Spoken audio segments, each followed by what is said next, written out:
레위기 23장 15절 말씀, 안식일 이튿날 곧 너희가 요제로 단을 가져온 날부터 세어서 제7 안식일의 수요를 채우고 제7 안식일 이튿날까지 합 50일을 계수하여 새 소제를 여호와께 드리되 너희 처소에서 에바 10분니로 만든 떡 2개를 가져다가 흔들지니 이는 고운 가루에 누룩을 넣어서 구운 것이요 이는 첫 요제로 여호와께 드리는 것이며 너희는 또 이 떡과 함께 1년 되고 흠없는 어린 양 7과 젊은 수소 하나와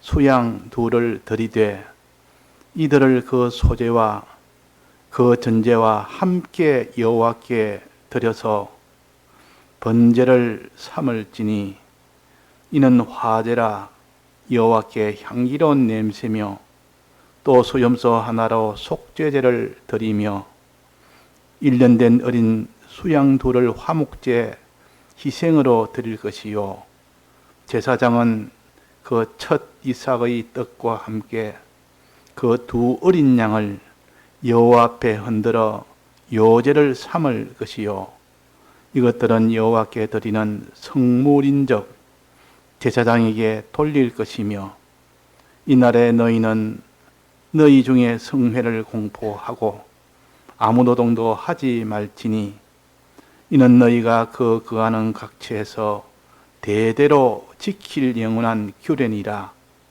너희 땅에 곡물을 벨 때에 밭 모퉁이까지 다 베지 말고 떨어진 것을 줍지 말고 너는 그것을 가난한 자와 객을 위하여 버려두라. 나는 너희 하나님 여호와니라. 네.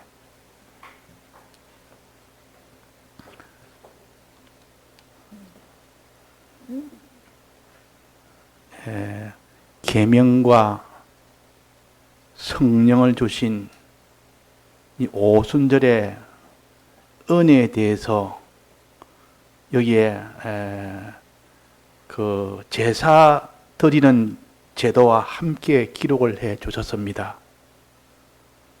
그때 오순절 때는 어떻게 제사를 드리는가? 그 제사 드릴 때 하나하나 그것이 하나하나 지금은 우리에게 신령한 의미가 다 있기 때문에 이 말씀을 구약 백성만 필요한 말씀이 아니고 신령한 이스라엘이 신령하게 지킬 이 도리가 이 속에 있기 때문에 그래서 신약교회가 이 구약의 이 말씀을 우리가 읽고 듣고 연구를 하는 겁니다. 여기서 우리 신약교회가 걸어갈 그 길을 찾아서 걸어가면 정확하게 참 능력 있게 이 길을 걸어갈 수가 있습니다. 먼저 이 오순절의 절기는 무슨 절기인고 하니 첫 번째 절기인 유월절의 절기를 온전히 내가 받아 가질 수 있도록 하는 절기입니다. 다시 말해서 유월절과 또 거기에 초실절은 주님의 죽으심과 주님의 부활하심을 가르칩니다. 유월절은 주님의 피 흘려 죽으심의 이 은혜, 초실절은 예수님이 부활하심으로 인하여 우리에게 부활의 이 은혜입니다. 예수님이 우리 위하여 죽고 부활하신 이 은혜를 정말 우리가 알고 이것을 믿고 그대로 행할 수 있는 그 사람이 되어야 되는데 그렇게 해줄 수 있는 은혜가 바로 오늘 요 봉독한 계명으로 주신 계명의 은혜요 성령으로 주신 성령의 은혜입니다. 만약에 하나님께서 사람 되어 오셔서 십자가 대속을 다 이루고 난 뒤에 죽고 부활하시고 난 뒤에 진리를 만약에 안 주셨다고 하십시다. 성령을 우리에게 주시지 않았다고 합시다. 그러면 예수님은 우리에게 길을 다 열어놨는데도 우리가 그 길을 아무도 걷지를 못합니다. 알지를 못해서 걷지 못하고 믿지를 못해서 걷지를 못하고 또 명령이 없으니까 어떻게 해야 될지를 알지 못하니까 그 길을 못 걸읍니다. 그리고 길은 열려도 이것을 주지 않으면 못 걸어간다 그 말입니다. 그래서 예수님께서 1차적으로 주님의 사활의 대속이라는 이 길을 열어주신 겁니다. 이것을 내가 곧 길이요 이 말은 내가 죽고 부활하심으로 너희들이 사망에서 벗어나서 영생으로 들어가는 길을 내가 열어놨다 그 말입니다. 그 다음에 두 번째 은혜는 진리요 그랬습니다. 이 진리라는 것은 진리와 성령을 내가 너에게 주노라 그 말입니다. 이 성령의 은혜요 진리의 은혜요 즉 다른 말로 계명의 은혜라. 이 계명의 은혜가 얼마나 큰지 만약에 계명의 은혜가 없다면 누가 주님의 죽으심이 무엇인지를 알 수가 있습니까? 주님이 영원전 하나님은 어떤 분이며 우리의 이 인생은 어떤 자며 어떤 죄악으로 인하여 멸망받았는지 아무것도 모르고 또 그분이 어떻게 해서 우리를 또 구출해 주셨는지 우리는 또 어떻게 해야 또 구출이 되는지 이것을 하나하나 다 알려준 것이 곧 계명의 은혜요 말씀의 은혜요 진리의 은혜요 또 거기서 더하여 성령의 은혜로 완성되도록 그렇게 해 주셨습니다. 그래서 우리는 항상 피와 성령과 진리라 보통 그렇게 하지 않습니까? 주님의 이 사활의 대속의 은혜를 베풀어 주신 이 은혜가 제일 먼저요 제일 큽니다. 이 사활의 대속을 알도록 믿도록 행하도록 해주신 이 은혜가 진리의 은혜요 성령의 은혜입니다. 자, 우리가 이 진리와 성령의 은혜를 받았습니까? 안 받았습니까? 지금 내가 예수님 하나님 내가 아무래도 예배는 봐야 되겠고 내가 죄는 안 져야 되겠고 죄를 지으면 괴롭고 또 의의 길을 걸어가야 되는데 내가 온전히 못 걸어가니까 늘 탄식이 되고 이것은 무슨 은혜입니까? 진리의 은혜요. 말씀의 은혜가 자기한테 와 있기 때문에 그런 마음이 들지. 이걸 모르면 불신자처럼 뭐 죄가 뭐야? 뭐 죄는 아무 상관없고 누가 죄를 해결하는 것도 이거는 아무 자기한테는 알지도 못하고 이 길을 알지도 못하고 필요도 없고 느끼는데 그 사람이 어떻게 예수를 믿는 흉내라도 내겠습니까? 지금 우리가 믿는 이것은 다 이 진리의 은혜를 받은 사람이요. 우리는 성령의 은혜를 받은 사람이요. 그것이 미약하나마 작지만은 이 은혜에 대해서 감사를 할 줄 알아야 됩니다. 이 은혜를 대해서 저는 어릴 때 초등학교 때 주일학생 그때 참석한 그때 한 몇 달을 참석한 건데 그 뒤부터는 이제는 뭐 이렇게 다니지 못했는데 그때 그 은혜가 잊혀지지 않고 계속되었다 그 말이에요. 그게 진리의 은혜입니다. 그때 들은 모든 분위기, 그때 들은 무슨 찬송가 소리, 그때 들은 뭐 느껴진 거 뭐 그런 것들 이 마음 속에 들어와 있으니까 언제라도 그것이 다시 생각나죠. 이게 진리의 은혜요. 그때 어린 마음에 뭐를 느끼게 해준 건 영감의 은혜라고 말이에요. 그것이 들어서 나중에는 안 믿고는 안 되도록 하나님 바라보지 않으면 안 되도록 그렇게 만드는 겁니다. 그러니까 뭐야? 우리는 다 진리의 은혜요, 성령의 은혜를 받은 우리요. 여기에 대해서 항상 감사하는 마음을 가져야 됩니다. 당연히 나는 내가 뭐 아는 것을, 내가 믿는 것을, 내가 이 모든 거룩의 길, 이 모든 의의 길을 나름대로 걸어간다고 하는 것을 자기 힘으로 된 줄 아나 그는 진리와 성령의 은혜가 들어서 주님에 대해서가 접선을 시켜준 겁니다. 이를 감사합시다. 우리가 감사하는 마음속에 하나님의 은혜가 또 거기서 또 이어집니다. 감사가 끊어지면 그것으로 하나님은 딱 그 은혜는 잡잡 말라버립니다. 마른단 말은 은혜가 점점 줄어든다 그 말입니다. 나중에 다 말라버리면 불신자처럼 돼버립니다. 하나님 아무 상관이 없습니다. 하나님 뭐 안 믿어도 아무런 마음의 고통이나 이런 것도 없어져 버리고, 안 믿으니까 더 좋고 이렇게 돼버려요. 그러니까 그게 제일 저주 중에 저주요. 하나님 앞에 우리가 다 이렇게 진리와 성령의 은혜를 받은 우리입니다. 그것이 자기가 스스로 은혜를 받았다고 생각되나, 실은 전부 하나님이 그 사람 마음을 붙들고 환경을 붙들고 사람을 붙들고 이래가지고 그 진리와 접선되게 했고 영광과 접선되게 해서, 그래서 우리가 그만큼 주님의 죽으심과 부활하심을 알게 되고 믿게 되고 나름대로 그만큼 행하게 되는 겁니다. 그 다음에는 이렇게 감사하는 그 마음에서 끝나지 말고 어떻게 됐습니까? 감사하는 그 마음에서 한 걸음 더 나아가서 이제는 이 은혜가 내게 충만하도록, 주님의 대속의 은혜가 내게 충만하도록, 주님의 죽으심과 그 부활하심의 이 은혜가 과거에 내게 은혜 주셨지만 이제 또 필요합니다. 그때는 은혜지만 또 주면 또 있으면 또 말라버리니까 또 주시고 더 많이 주시고 더 많이 주시고, 이렇게 간구하는 거, 이렇게 힘쓰는 거, 요것이 있어야 됩니다. 그래서 이걸 갖다 찬송과 기도라 그랬습니다. 너희들은 고난당한 자가 있냐? 저는 기도할 것이요. 저는 즐거운 자가 있냐? 저는 찬송할 것이라. 우리는 항상 찬송과 기도, 주신 은혜에 대해서 늘 감사하는 찬송, 주실 은혜에 대해서 늘 기도하는 그 간절, 간구, 이것을 통해서 하나님은 우리에게 주님의 죽으심과 부활하심에 이 은혜를 믿을 수 있도록, 알 수 있도록, 행할 수 있도록 이 진리와 은혜를, 진리와 영감을 주십니다. 진리와 영감을 받으면 다 믿게 됩니다. 자, 그래서 여기에 제사를 지낼 때 요제라 말은 흔든다는 뜻이요. 흔들어 드린다 그 말이에요.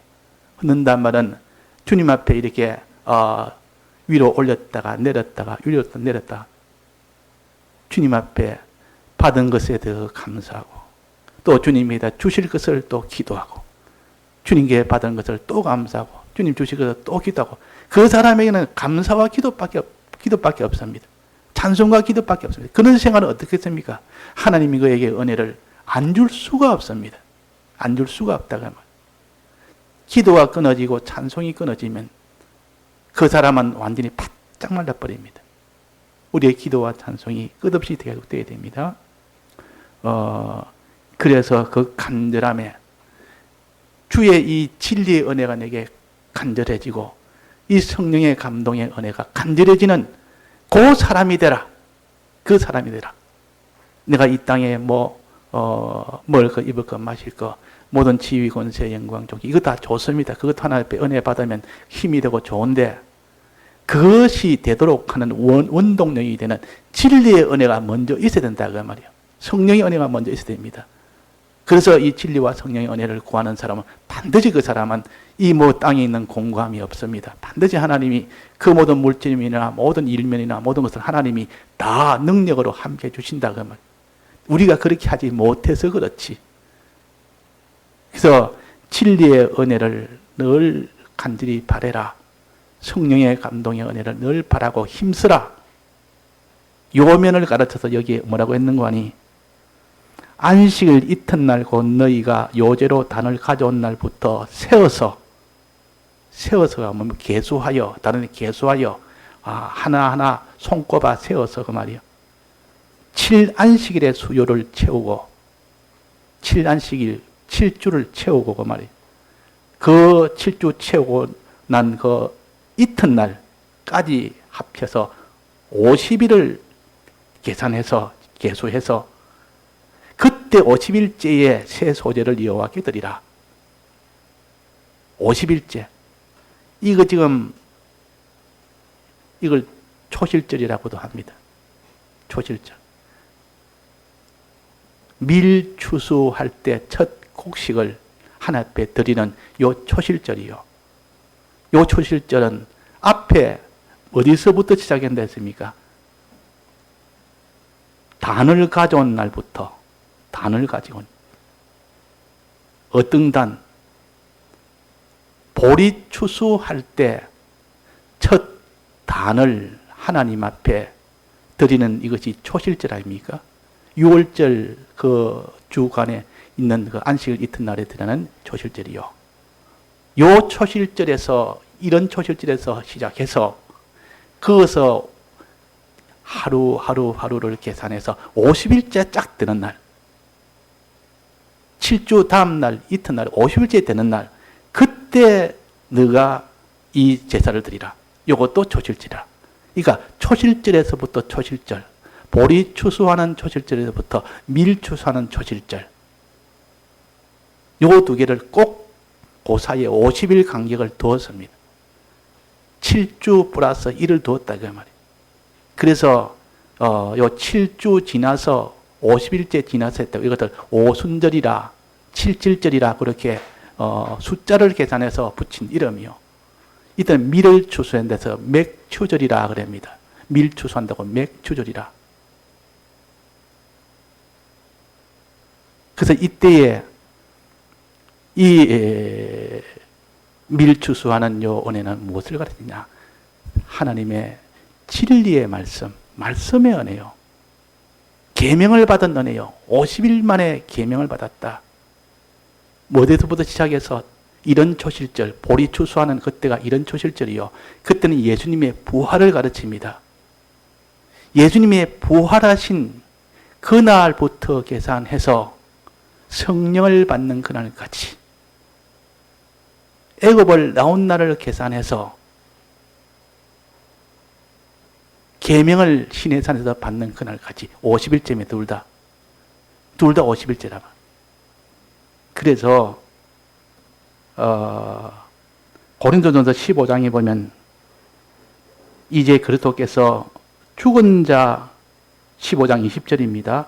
그리스도께서 죽은 자 가운데서 다시 살아 잠자는 자들의 첫 열매가 되셨다 그랬습니다.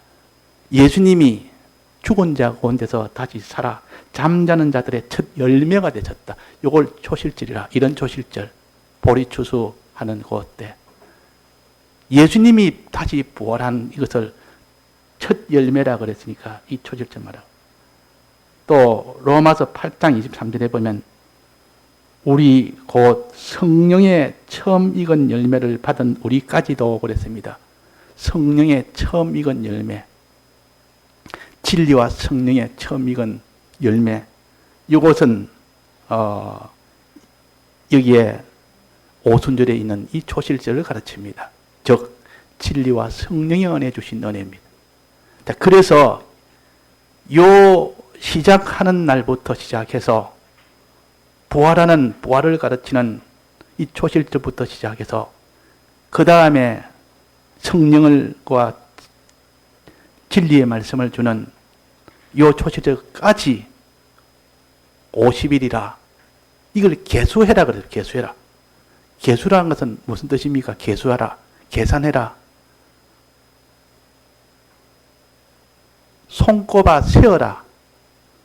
자, 50일 남았을 때 오늘 49일 남았다고 줄 딱 긋고, 또 그 다음날 이 48일 남았다고 또 하루 딱 쭉 긋고, 이렇게 계속 하루하루 끄어갑니다.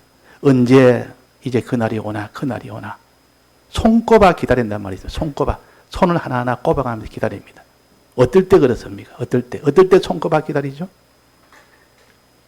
그것이 빨리 오기를 원할 때, 그것을 간절히 원할 때는 손꼽아 기다립니다.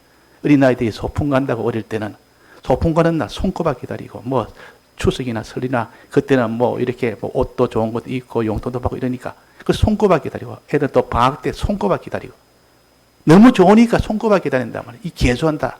너희들도 이 첫날 이 보리 추수하는 그날부터 손꼽아서 50일을 채워라. 그래서 그 뒤에 너가 계명을 받고 그 뒤에 성령을 받으라. 간절히 기다리고 기다리는 원하고 원하는 그 마음을 가지고 있을 때 그 사람이 말씀의 은혜를 받습니다. 그 사람이 성령의 은혜를 받습니다. 이런 기다림이 없이, 이런 사모하는 것이 없이 너는 이 말씀은 은혜는 없다. 그래서 베드로서 1장 19절에 보면 우리에게 더 확실한 예언이 있어. 확실한 예언. 하나님의 말씀보다 더 확실한 예언이 있어. 어두운 데 비치는 등불과 같으니 날이 새어 샛별이 너희 마음에 떠오르기까지 너희가 이것을 주의하는 것이 가니라. 성령이 내 마음에 떠오르기까지 너가 주의하는 것이 가니라. 너가 사모하는 것이 옳으니라, 그 말입니다. 그러니까 성령의 은혜를 받기 위해서 얼마나 주의 말씀을 붙들고 얼마나 사모하고 주의하고 사모하고 목격하고 거기에 눈을 붙이고, 자, 이런 너희가 될 때 비로소 샛별이 내 마음에 떠오른다. 샛별이 떠오른다. 그래서 우리는 이 두 번째인 오순절의 은혜는 기다리고 기다리며 바라고 바라며 간절하며 사모하며 사모할 때, 그때 말씀의 은혜를 받을 수 있고 성령의 은혜를 받을 수 있다. 그 사람은 주님의 이 사활의 대속을, 주님의 죽으심을 알고 믿게 되고 주님의 부활하심을 알고 믿게 됩니다. 그 사람이 의의 길을 걸을 수 있고 거룩의 길을 걸을 수 있다, 그 말입니다. 이 광야 걸음을 지금 걸어가야 되는데, 이 광야 걸음 걸어가는데 이 시내산에서 계명의 이 은혜를 받지 못하면 못 걸어갑니다. 계명의 은혜, 성령의 은혜를 받지 못하면 못 걸어갑니다. 그래서 이 떡 두 덩이라 그랬다면, 떡 한 덩이가 떡 두 덩이라 그랬습니다. 진리는 성령을 받기 이전에 울타리적으로 이렇게 윤곽적으로 받는 은혜요. 그런데 성령의 은혜는 완전 완성이 되도록 받는 은혜입니다. 그래서 떡 두 덩이를 너는 흔들어서 요제로 드리라. 요제로 드리라. 자, 그래서 그렇게 드리면 하나님이 간절하게 드리면 하나님이 너에게 이런 은혜를 주신다. 어떤 은혜를 주신고? 주님의 사활의 대속을 믿는 은혜다. 주님의 죽으심과 부활하심 은혜를 믿는 은혜요. 알고 믿는 은혜요. 그 다음에는 그대로 행하는 은혜요. 어떻게 행하는 겁니까? 이게 누룩을 넣어서 구워라 그래서, 이 떡을 누룩을 넣어서 구워라 했습니다. 누룩을 넣는단 말은, 이 누룩은 죄가 아니고, 무교병을 먹으라 할 때 그때 누룩은 죄지만 여기는 죄가 아니고 의입니다. 의의 길로 너는 걸어갈 수 있게 된다, 그 말입니다. 의의 길로. 의의 길로.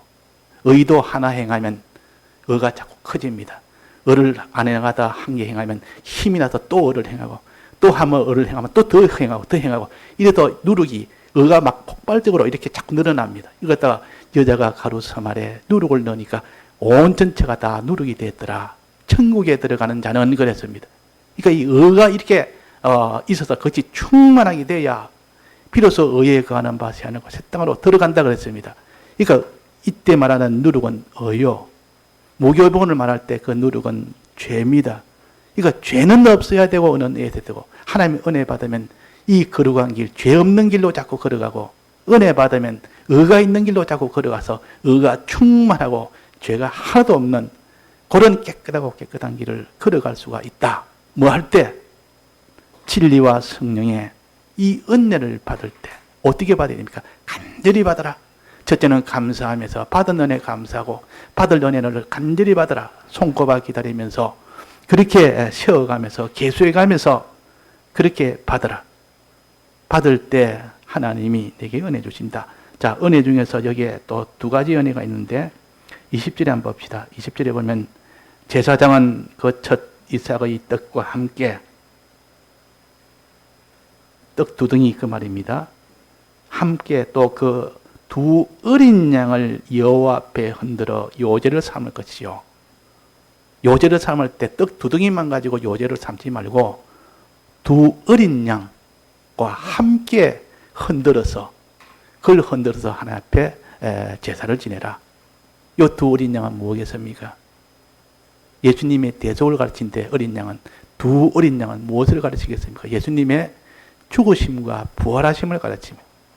예수님의 죽으심과 부활하심을 너가 참으로 믿게 되는 이 소원.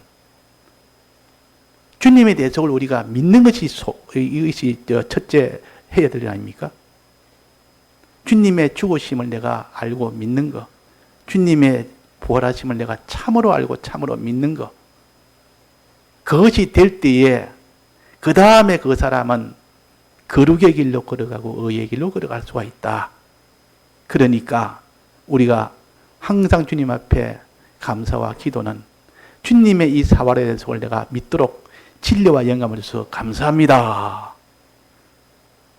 내가 이제는 주님의 이 사활의 대속을 믿고 내가 진리와 거룩한 길과 어려운 길로 걸어갈 수 있도록 해 주옵소서. 그렇게 간절히 손꼽아가며 그렇게 간절히 기도할 때 주님이 그 은혜를 주십니다. 그때 은혜 주십니다. 그때 은혜 받아가지고 이 두 어린 양의 이것을 요제로 드린다. 이것을 이 은혜를 받는다 그 말이에요. 자, 주님의 이 죽으심의 은혜를 받고 대속의 은혜를 받으면, 죽으심과 부활하심의 은혜를 받으면 그 주님의 사활을 믿게 됩니다. 믿으면 그 뒤 해결 다 돼버립니다. 믿어지면 다 됩니다. 믿어지면 그 사람은 아무리 죄가 있는 길에도 그는 죄를 짓지 않고 거룩하게 삽니다.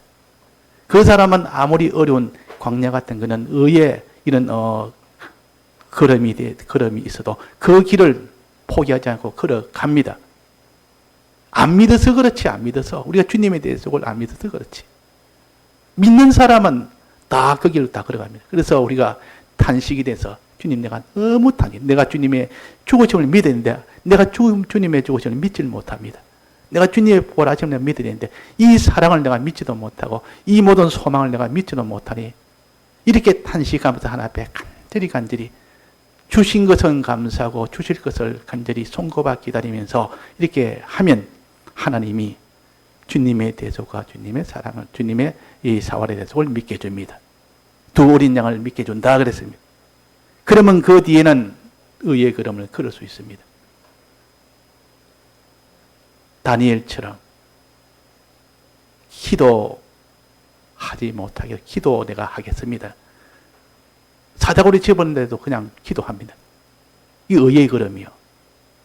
사드락 메삭 아벳느고처럼 네가 우상숭배 안 하면 풀무불에 집어넣는데도 그 거룩한 길을, 죄 없는 길을 그냥 그대로 걸어가 버립니다. 이게 왜 그렇습니까? 믿었어. 주님의 이 대속의 죽으심과 이 부활하심의 이 은혜를 정말 믿고 보면 풀무불이 아무것도 아니고 사자골이 아무것도 아니라는 것을 자기가 보여지고 믿어지고 깨달아지는데 그것이 어떻게 두렵겠습니까? 참아서 그냥 아이고 내가 풀무불이 두려운데도 참고 떠가자. 그게 아니요. 내가 사자골이 두려운데 내가 참고 내가 기도해야 되겠다. 이게 아니란 말이에요. 그것이 하나도 두렵지 않는 겁니다. 주님의 이 죽으심과 부활하심이 믿어지면 오히려 그것이 있는 것이 더 좋고 그 속에서 의의 길을 걷고 거룩한 길을 걸을 수가 있다 그 말입니다. 자, 이제 마지막입니다. 22절입니다. 너희 땅에 곡물을 벨 때에 밥 모퉁이까지 다 베지 말고 떨어진 것을 줍지 말고 너는 그것을 가난한 자와 객을 위하여 버려두라. 자, 이것은 갑자기 또 무슨 말씀입니까? 하나님 앞에 우리가 하나님이 하지 말라는 이것을 하지 않고 걷는 것을 거룩한 걸음이라 그럽니다.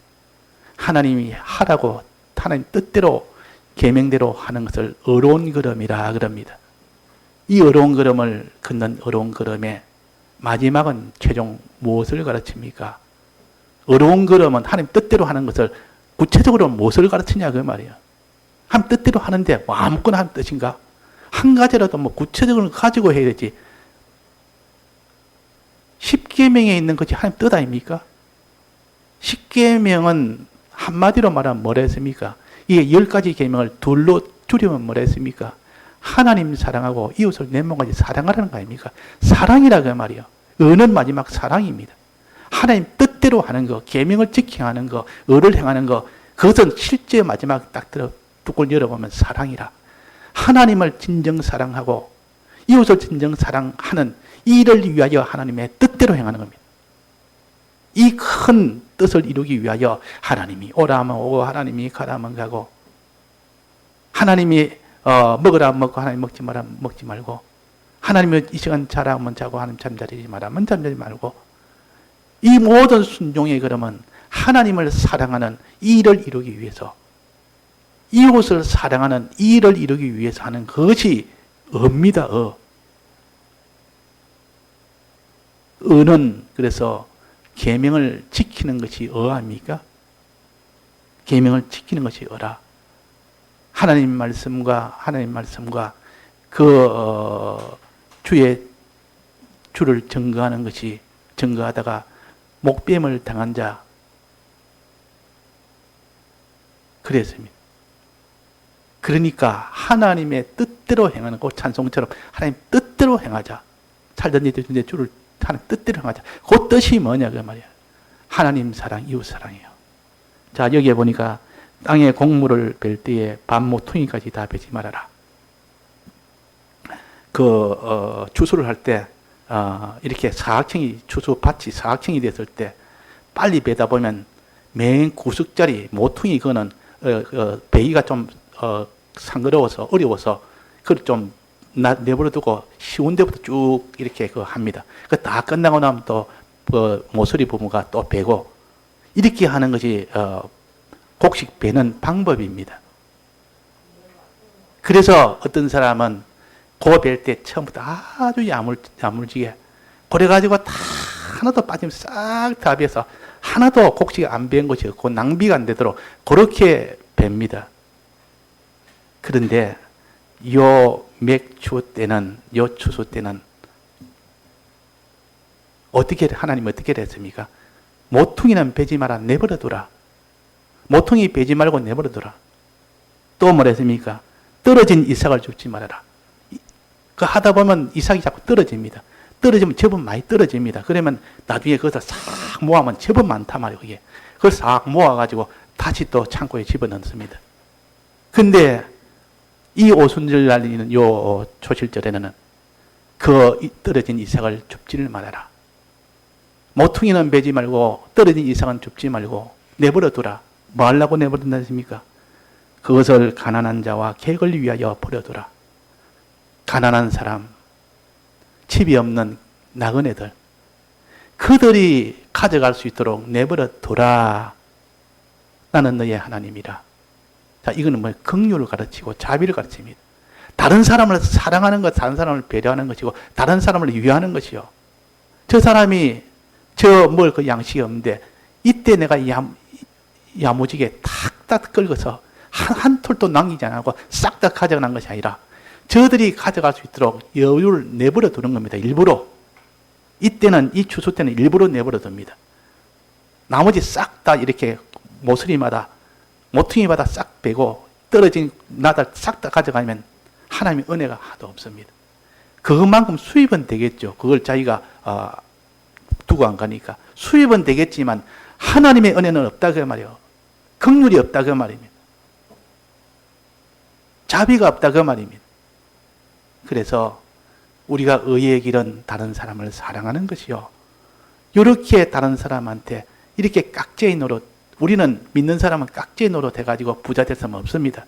깍쟁이 같이 놀면 하나님 또 그 사람에게 깍쟁이 같이 그렇게 합니다. 그래서 뭔가 항상 다른 사람에게 베풀려고 애를 쓰고 뭔가 내가 손해가 되지만 저 사람한테 내가 넉넉하게 주기려고 원하고 모퉁이 그것은 일부러 많이 남겨주고 일부러 흘리려고 흘리는 게 아닌데 일부러 좀 흘려도 주고 더 많이 가져가라고. 그러면 그때 그때는 막 가난한 사람들이 막 몰려다닙니다.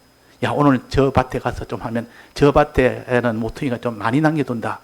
저 밭에는 떨어진 이삭이 좀 넉넉하게 또 떨어져 있다. 그래가지고 그때는 전부 다 막 그 이삭 주우러 가난한 사람 다 다닙니다. 그때는 그것이 범죄가 안 됩니다. 근데 그럴 때 아닐 때 이삭을 주거나 남의 것을 모퉁이에 있는 배를 베어가면 도둑이 돼버리기 때문에 남의 것을 가져가니까 도둑 아닙니까?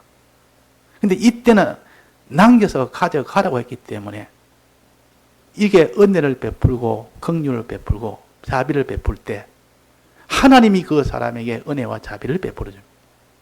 그런데 깍쟁이처럼 예수 믿는 사람이 깍쟁이, 누가 서리발로 하나 사러 가는데 가가지고 요거 내가 좀 싸게 사야겠다 싶어서 여기저기 다닙니다. 다니고 가격도 알아보고 그건 좋습니다. 그건 얼마든지 할 수 있습니다. 근데 그 사람한테 이 깎아달라 안 됩니다. 이거는 깎으면 더 이상 손해가 돼서 안 됩니다. 그래도 깎아달라 자꾸 요구합니다. 안 하면 뭐 협박도 하고 뭐 안 살겠습니다 하고 그렇게 하지 마라 그 말입니다. 어느 정도 요 정도 같으면 이 사람도 손해가 안 가겠다. 나도 비싸게 안 사겠다. 어느 정도 하고 말해야 되지. 그걸 갖다가 끝까지 그러면 하나님의 은혜가 없습니다. 그 사람은. 하나님은 은혜가 없다고 말이에요. 그래서 이전에 백 목사님도 이 시장에 가서 스리퍼를 사러 갔는데 이거 얼마입니까? 물으니까 얼마입니다. 그 내가 깎을 수는 있어도 그냥 다 주고 그 산다. 그런 걸 깎을 마음보다는 오히려 내가 좀 더 줬으면 그 마음을 가지라. 주부들이 얼마나 어려운데 한 푼이라도 아껴야 되는데 여기에 지금 밭 주인이 밭 모퉁이 그거 다 베어가면 자기 수입이 되는 줄 압니다. 그런데도 내버려 둡니다. 그 떨어진 이삭 다 주면 제법 많습니다. 그래서 룻도 모압 여자 룻도 시모를 따라서 이스라엘로 와서 가난하니까 이 이삭 죽기를 하는 이삭을 주우러 갑니다. 오늘 어느 밭에 가서 이삭 주우러 열심히 줬습니다. 그때 주어도 그거는 얼마든지 도둑이 아니고 남의 것이 아니고 그거는 허용한 것이기 때문에 주울 수가 있단 말이에요. 우리가 하나님 앞에 허용한 것은 열심히 충성스럽게 하는 것입니다. 그래서 그것을 밭 주인이 되는 보아스가 보면서 참 저 여자 참 희한하다. 저렇게 열심히 할 수가 있느냐. 저렇게 정성 들이게 할 수 있느냐. 저 여자가 누구냐 물었습니다. 물으니까 저거 시어머니가 나옴이고 저 모압에 있다가 모압 저 며느리입니다. 모압 며느리가 이제 따라와서 지금 같이 있습니다. 너무 하는 게 정성스럽고 너무 하는 그래서 자기가 불러서 더 있는 것을 더 주었다거나 더 주니까 그걸 가지고 시어머니 시모한테 가서 내가 오늘 이런 일이 있었습니다. 이렇게 이야기하니까 다음부터는 다른 데 가지 말고 거기에서 일해라. 그 가서 또 이삭 죽게 해라. 그 사람이 내 유업을 물을 자다. 친척인데 자기가 자손이 없으면 그 대신 해줄 수 있는 그 촌수의 가 된다 그 말입니다. 그래서 이 보아스가 이 룻을 결국은 아내로 삼았습니다. 그래가지고 거기서 다윗이 나왔다 그 말이에요.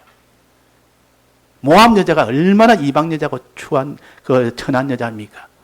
또 가난하고 아무것도 없는데 그렇게 시모를 그렇게 충실히 섬겼지. 하나님의 계명대로 섬겼지. 또 거기서 참 일을 얼마나 충성스럽게 했지. 그걸 보아스가 보면서 감동이 된 겁니다. 자, 그래서 우리는 하나님이 허용한 이 모든 범위 내에서는 얼마든지 우리가 열심을 하고 충성도 해야 되고 또 다른 사람을 불쌍히 여기는 그런 것이 좀 돼야 됩니다. 그 이전에 우리 하진이 할아버지 그분은 참 이렇게 늘 이렇게 넉넉한 분이요. 남한테 못 줘서 애가 타는 분이요. 뭐든지 자꾸 대접하고 싶어서 못 견디는 분이라. 누구한테라도. 그래서 항상 뭐라도 이게 용돈이 부족해도 뭘 이렇게 다 사가지고 다 나눠주고 애만 나눠주는 게 아니라 어른들도 나눠주고 그래가지고 그랬는데 그분이 평생 그랬습니다. 그분은 제가 같이 있은 지가 한 몇십 년이 돼도 항상 그랬다 그 말. 자, 우리는 마음이 아주 각박하고 다른 사람 아주 깍쟁이처럼 하는 것 그것을 절약처럼 보이고 그것이 아주 그 사람이 참 알뜰하게 보이는 것 같아도 그런 것 하나님의 은혜가 없습니다. 뭔가 가난한 사람, 안 된 사람은 있는 것을 자꾸 베풀어 가면서 해야지 자기는 부족하더라도 그렇게 했을 때 하나님이 그에게 은혜를 베풀어 줍니다. 그 유대인들이 하나님을 믿는 유대인들인데 하나님을 버리고 이 타락한 유대인들이 어디까지 되는가 하면 돈밖에 모릅니다. 나중에는 돈밖에 돈. 이 돈 하나에 깍쟁이가 돼가지고 자린고비가 돼가지고 그게 목숨을 거는 사람이 돼버립니다. 나중에는 하나님 떠나버립니다. 그래가지고 머리는 좋지 이 돈 욕심은 나지 얼마나 아끼고 철저하게 아끼는데 자기 아내가 죽었단 말이에요. 자기 아내가 병이 죽었는데, 그러니까 그 다음날 아침에 새벽에 그 사람이 그 밑에 있는 식모한테 말하기로, 오늘은 계란 하나만 해라. 내 아내가 죽었으니까 하나만 해라. 2개 하면 낭비다. 그렇게까지 죽었으니까 이제는 하나만 해야 된다. 이 돈밖에 모른다. 그 정도로 깍지들을 이렇게 하나님이 떠나버리면 그것을 지고 갈 것도 아닌데, 자기가 좀 부족하고 자기가 좀 덜 먹어도 되는데 그 사람이 그렇게 되어버립니다. 자, 그래서 우리는 여기에 반모퉁이를 베지 말고 떨어진 것을 줍지 말고 그들 가난한 사람들, 그들에게 가져가라고 베풀어 주는 것. 이런 마음, 이것이 다른 사람을 사랑하는 이 마음이요. 강도 만난 그 사람이 돌아보고 불쌍히 여기고 돌아본 사람은 이스라엘 레위 지파도 아니요, 제사장도 아니요. 누구라 했습니까? 사마리아인, 서로 원수지간인 사마리아인. 그 사람이 불쌍히 여겨서 자기 있는 것을 아낌없이 다 들여서 그 사람을 치료해주고 그 사람을 데려다가 주막에게 가서 맡겨서 치료해주고 내가 다시 오리라. 부족하면 비용이 부족하면 그때 더 드리라 하고 비용을 주고 갔어요. 자, 그게 무엇을 가르치느냐? 예수님께서 이런 분이다. 예수님은 우리를 긍휼히 여기시는 분이요, 불쌍히 여기는 분이요, 우리를 사랑하시는 분이라. 의라는 것은 하나님의 뜻이라는 것은 이것을 가르치는 겁니다. 마지막은 이것이 없고 나는 주의 뜻대로 한다고 아무리 해봐도 그는 주님의 이 사랑의 이것으로 완성을 하신 겁니다. 우리 위해 대신 죽으시고 부활하신 건 우리를 위한 사랑 아닙니까? 이 사랑을 믿을 때 우리도 이런 사랑을 하게 된다 하는 것을 이게 가르칩니다. 예, 다 같이 통성으로 기도하시겠습니다.